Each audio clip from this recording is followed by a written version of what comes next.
Abusia for any other for once in subscribe and share. Na ma only as you in your bintel on sync be updated if you ha na sempani in ed ewo menko baby yes bread the infini chimney and candy one chimway. And Rani be told you say a Jinapor on a former Land and Natural Resources Minister no for NPP and Bresono. What the told you say what trollete Akroma diplomatic air people say Omumbra no make be more NPP for minority for about the money laundering and go sagana one kasa colleague Reverend in for Jody Bible say government in Incrophobia Canada and I'm dealing with this matter. Your fair Reverend for just Umbra number 60 for investigation also uncle. National security is running now for your investigation. We are at the Bible team at AFL so for Zuko presenting we are also enya no correct. No one evidence. Me who know the Canada say what the all is up to the government to do a on investigation. Why but yeah we so say enya no correct na investigation ikutaw. So right now no nyama bebrina na APP for this issue. Na the abeto dwane say Abu Jinapor no mo trolle to come diplomatic people some mbrambe kebi mo no sisi ono so ho asema pie say yenwia aban japade yenton no yese ne sabon so amafo call for an arrest immediately. I just say almost yenchi na nimanim ya no ono crowd just say because ne ho bon kora no sebi o say tetagum yebekwa kwoti that issue. After that so no edifa a removal of EC and a chief justice no case na kwesi saying kuti update about all this. Minister, former last minister, Samuel Abu Jinapor. Wachon krata edi ama your friend is saying diplomatic corps no and Lebanon from 24 say diplomatic corps now or more Akroma say now obi to be sure krata de komo so more intelligence ko mo sunten wo Abu Jinapor de na see Abu Jinapor wo to sa Tama na lance minister wo breso na etos o man sase as I say ya bind ya wo breso na yeton bebre e no ba ye ba wansa mo muye ya wo breso lance minister ana Ghana sase nyina say ye wo galam say ho Samuel Abu Jinapor want to know letter time 2022 British Commission abeka kire yen say Ghana eye drug trafficking area no na wo Abu Jinapor wo ho utiri show letter. This should stop being hypocrite. Power. And this time around, reset, if you are not ready to be part of the reset, withdraw. And not yes. NDC for nature dodo. Abayanache. Yes. Say I started to just Akroma because evidence was say ton state lands. Yes. Why na share my toy? Ya china nko benya no akwa do me Saturday way. You say what? Mucho. No. Many penny be kasa. Because they say yes, and someone who ye do see yet no one can so big bab on Tibecasa, Bapemone, ne a bilim gusu number bonti and minority, a bilim my enemies or Monsa to Crobi moi, you bet my son Perchi, no gusu no more yedi, yes, a quiet sana say Mubi a Juma a yeno, ya yagu. Na eya no krase we no mo the same people who we obey the dying Kosiaga in tiambi before no nya posti bibi kwabra du bo ahene krase mi ye posi o Kosiaga NSS o mi se Kosiaga enti ye se be siaga na se nsiaga e wo my Ghana mu because ye nyina ye wa ye bi ye ni ye hwe His Excellency John Dramani Mahama any NDC abanyi obobo so mo sei so mo di aba will be a office cobeji, will be a woody bonny on Mobechano because NPP for the transfer okoyi. Woman you be some 70 PSC. Made my dog, Miss Ama Kwaba Bill. The removal of EC chair. Where there are 9 kind of topics no, but a be boom and rain maintenance say sleeping it through. Do you think say because Nanaku for to buy Saloto say ewo your petition say you see faceless people. Why when a petition ya mayen Mampenya Akufo-Addo Edema Council of State omo deliberate wo ho a ye yini fi ho Yera Mahama aba ya petition eno so ya ka niema eno so boil down to incompetence eno so say ye yini fi ho a does it mean say aban bia aba ye necessary electoral commission and free one I mean I don't think so but I was say as on mine, yeah, put the principles in place. Your democracy, whether you like it or not, it's as fragile as anything else. Into when your people are or more conduct, questionable to some extent. Now the way we see on Yamano, Washa that she bet me this John's Bonnie Abra or Minor. Me just the next one is you being some microphone everyone say you beat me people wait for people who have credibility and integrity to take over the office. Mr. Mika. Young team got trouble, but now as EC chair, what do you declare results 6 times? I mean, it doesn't make any sense. A crime bear so now fast our quality results 90, I say which you need 6 times. And no, I did back one, I mean, if you say, actually, oh, but say, a Sausha results no, ba, maybe, na tablet, yeah, say a mistake, but you remember. And mistake date you, but no make us say, a bakum, you know, what you the chair. Now, say 6 times, one gasa, what tablet idea, no publish it, no change 6 times there, me say, enjoy. I know you mean my big problem with the Electoral Commission. It's all for Adam GH boss used to say, one for petition, na so ember and fast war. A crime, yes, I mean, the point is, say, oh, yeah, then say transparency, na say one gasa, when to me, and you know, Nasu and Caso, Ebia, and idea way soon to the man here say, you see, transparency in our electoral process is very, very important.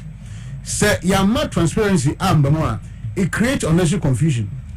Into me, and I'm there and try and there are other electoral offenses. Able to say, a banisana as on mine, it will tell in the Paku Sal for 4 years. Any representation in Parliament. Now, what we electoral commission, Quanchefon, and how. I mean, democracy is built on whether say open, still won't pay. The principle remain the principle. And you know, say Obina say, oh my own, yeah, you have to resign in protest to that person's. If I want to answer a letter commissioner, Penny, Nasa South for to meet now for 4 years without any representation in Parliament. What Brobian say in any democracy, denying people representation is a cardinal sin. And me, is a non-qua is a good grounds for all the commissions in over there to be removed. Because I know the Ubetina forgive you all the sins that people commit. But pa say in the could be yeah dear that Bonnie I didn't with the chance to be represented in Parliament, and Unqua is enough. So one gazano, you are complicit in terms of your capacity to perform your legal duty as electoral commissioner. You know, I know that so many of my dream will be beyond cry. Sa South for issue and I believe that it's a grounds for somebody to be removed from office for incompetence, because I think that it's a sign of complicity. So we didn't run so now we didn't run so we didn't go to that commission or Brown Maraso. For it's a dent on our democracy, and we should be ashamed as Ghanaians for allowing people to deny a group of people no representation, not for 2 days, not for 3 weeks, but for entire 4 years. I mean, that's a shame. And then just because of political expediency. As I'm not quite so up to now, yeah, the technicalities, yeah, and then I'm high, and Kesi Aga, and then I made sure say, in EC chair, all that you needed was to lay an ally in Parliament that created a constituency. A simple matter. Say, and it's so by beginning now, you could have corrected your error down the lane. But and now say, you control about being say, Sal, the Yatua, NDC, anybody we need to do. Now, Akroma is an NDC majority of Parliament. You, as an electoral commissioner, was compromised in that process and therefore decided against conducting an election for a group of people. I think that's so unfair, and under any democratic rule, and can we say he means that before so only some now work as a courts technicality sama semina atna so aba be do sa be ma ya samba be to aba. Now they have an MP. Does it a precure ever Ghana judiciary home? So yes, you see the be amika say on my day because judiciary is a key component of that democracy. Democracy without judiciary is no democracy. Now, I did what was here. Say, yes, justice must not only be served, but must be seen to be served. Indeed, say yeah pay no and yes oh wako court you do some but I was so be who's and you be quite a fast do was some no and you council now say sir and the judiciary has to play its role as a fair and neutral arbiter in all these matters.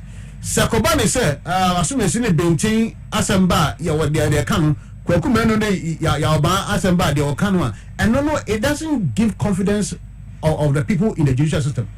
Say for a confidence Árèṣt ewo ye judicial system no say kofoma they will force to take the law into their own hands.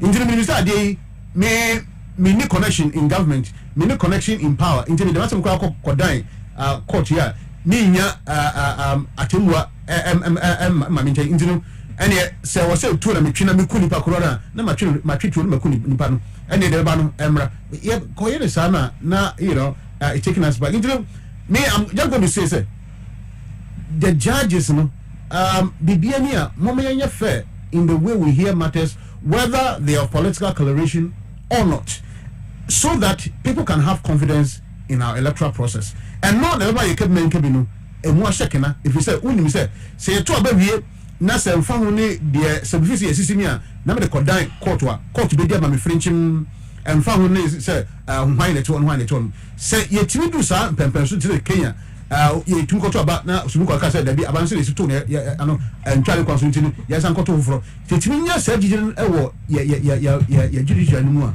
me judicial baboa ama ye keben kabinu emu ahwekena. There's been a similar petition ya petition Mampanyin Mahama about the chief justice ono na o panel judge former one could and these electoral issues acquire you there've been rumors say Abrante yes is under investigation in Kwabena na all signals bureau say what the bulletproof car be command. There were some discussions say cause so rumors they yen to me authenticating but akwa to say no there were so many suspicions around that sector no. Yeah, and Lutina, me say, what your democracy, any can when and because sir, we are Otimwafua, I was say the way we see a conductor on and ma independent Árèṣt Muse and family say as my Baba talk on us because I never knew the Baba talk on us. I was say independent GD Muse. In terms of judgment Obama into say and some be say for a yana to sing kakra and so minim said okay minim there name and say petition my baby say or the Akroma Council of State yes ya ma chief justice chance to respond what respond into yeah share the because but do you think say we certain agenda na Mampanyin kano Ghana Judicial Service and I said you got uba or my Ghana Judiciary no so free say here overhauling. The term is sir, your Judicial Council, General Legal Council, a kwekua, was a discipline judges when they don't do the right thing. I don't like political interference in the judicial system because it creates some kind of bias. Sir, everybody say, Ediana Miankasano, me would imagine enanam, but enam sir. Me now for your me new myophobia the way you see into you say I am being influenced by those people. And as much as possible when judicial also who say whatever you do will be used against you in the court of public opinion. Sure. And say amanyophobia bem bebrea mom say there be ko e won yentia sabi obi e ko Supreme Court yes say o retire kra bibi efa ho bia no omana fa yentimi ma won koye adwuma bi enkojiska ni adade because sabi omani obviously secret there be you nchen you have so much at your disposal. I'm just saying say amanyofo get closer to justices in the hope say so china bi no na asemi ba ebia obeze obagum kakrama no and on say necessarily no sanity. But once you get closer to people like that, the perception begins to build. Let's say, I judge for Obianim, sir, oh, yeah, or Timwafo, and yet Maketwa. If you say, Emrano Honum, and Nano Kuran Honum, sometimes no, Emrano Kuranu Ebra, but I was so to me do nyansa etimi do so na we make sure say in the end no we say justice is served enye adwuma keto unimi nipa adwen nti I was so wutimi to nipa no nti a very very difficult task nti be say obi nim yeah kokotwa people don't follow all the nitty-gritty the details near that nti akoba say sometimes technicalities be near that for the buasem bia na ma nipa a confidence no ecoform nti as much as possible no the judiciary should be insulated from political elite. But Cecilia is a petition, Council of State for Eshishima no mufu say Chief Justice no. Waye bibia enye bibi papa anti say ye womra e kire nti a ye betuma Chief Justice every office. It is a bare say e man no ye hwe ne waye no na sesa na mra ne say obi ye sa ye nyini mfiri ho na ye yina say mampanyin e besa yi another Chief Justice, which is to me omaino ediamano say no dey political interference. Not necessarily, but let me say you see people have called for constitutional review, which is working on over the years. I believe that say yenyi police penini yenyi electoral commission penny for yenyi Chief Justice ni na kan enema constitution betimi a review. I'm just see no to me na my benism processes for either appointing or removing a Chief Justice has been laid down. Indeed, when the process has been activated, we are to me Marano Ediamano. I will say first of all, Abu Jinapor, somewhere Abu Jinapor, and I just said no one can dream about the sales of estate lands or quite bonny sono. And I just said, oh no, and as I be, this issue more. I just say, call for an arrest immediately and sacra no, pay justice no. Nipa no call for justice no. Allegedly on where the bonny Kesi eti o mine. Nipa no free diplomatic people so mbrano. O nipa no, o bonny we eti o mine allegedly crying can we. Yes ye di we na se humbo e ampasa wo yes wona wo chance ya. E do akopim mu prison akọ serve as wo akodem. So diplomatic people no you see omadwen shallow sound more shallow minded. So omunim de ekoso Ghana. So omunim de wo Abu Jinapor waye ene de wo ye. So man for can say diplomatic people no omadwemu da ho omudwen ko akire obia betima troleta koma no so wo out koma no nyawama na ba news NPP for troleta koma diplomatic people Árrèṣt na do international ntie anything also there be omomadwene ye adwuma niema amoma ye for the past 8 years momo fra memo no 3 months mu ne wo yo niema amoma ye ti oman no they know omahu bi omati bi tinyamo nambe mo be actor series mo dwen Ghana ho ama series mo no mo sa ho clean mi ho asoso no niema efa mo ho crampo ne ndin wi mo na magana bedru sabri. During 2022 British Air High Commissioners for Cancer mo the Ghana done a transit for drugs.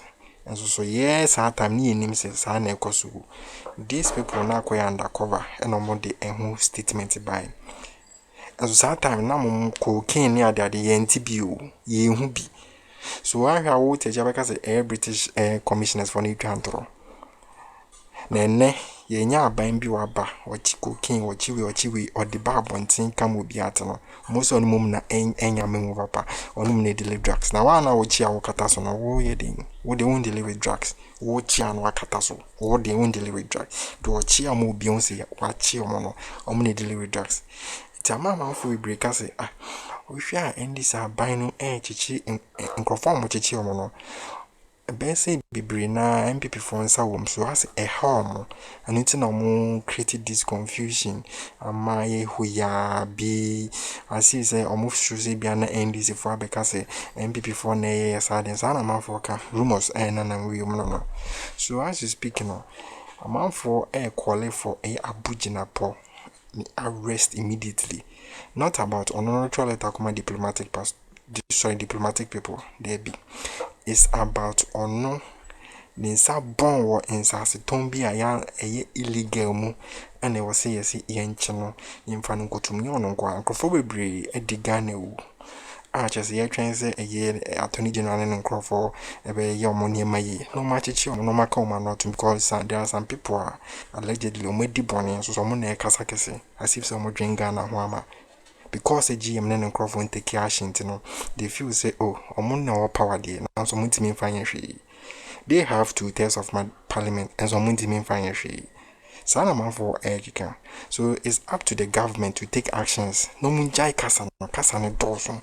Take action. The jai mo mo kasa. Or some use parliament strategy ni be. Every time the minority kasa. Whether NDC for the minority or NPP for the minority, anytime minority for the kasa. Now majority for no more in government are finding way to pass their laws to implement their government business. Simple. So the majority take actions and the minority will talk. Ombe kasa sa jam no mon kasa na mo mu take action. Now you people are in government. Now these people are in opposition. Omo kasa take action because police, soldiers, national security and NIB bia won sem. Omo twantora wa from omo intimi improve ya wa china tum emran na di mama ma fine no wa jiska na dia bo man no. Na munjai say oh abeka anya no kre ne den because anya no kre chine if you say the thing is not true chine so anya no kre no achino na munjai kasa anya no kre so Ghana force munjai kasa no does too much. If the thing is not true, arrest them, let the law deal with them. Munjai kasa no does too much because most so mona mo kan be na chese manya trending 2 weeks 3 weeks near that's what can renting for I think it's too much. So that in society, a case be a deferred removal of a J Mensa and a CJ Chief Justice a Mami Tokono about say yen sakiomo because petitions no ban neighbor petitions they are J Mensa no. So crossing a CJ no sana man for can because petition na ye diabo J Mensa no at least in probably be about one tia became petition ye the board a Chief Justice and yen shada anti munsem kesi ba J Mensa the another Ni padodo na enim. So people are calling on the government to sack G-men. So no small fanema a council of state for no mun take process na mun sack no de ne kwasa mo twentwem na asekra council of state ndin on no kran sem no 10 because bonye we din does too much. How come so very reject people someone to omunya representative our parliament how up to now Ablukumanov ye call 4 months mu ya to abada da untimi and for resulting and by and you are still in AEC more easy where you chamoke every month. Does it make sense? This is you have to go or woko one guy's all resign near penny power bar and yes and your minor said kind is a threat to our democracy. So Skyrim share money said in your binti for once.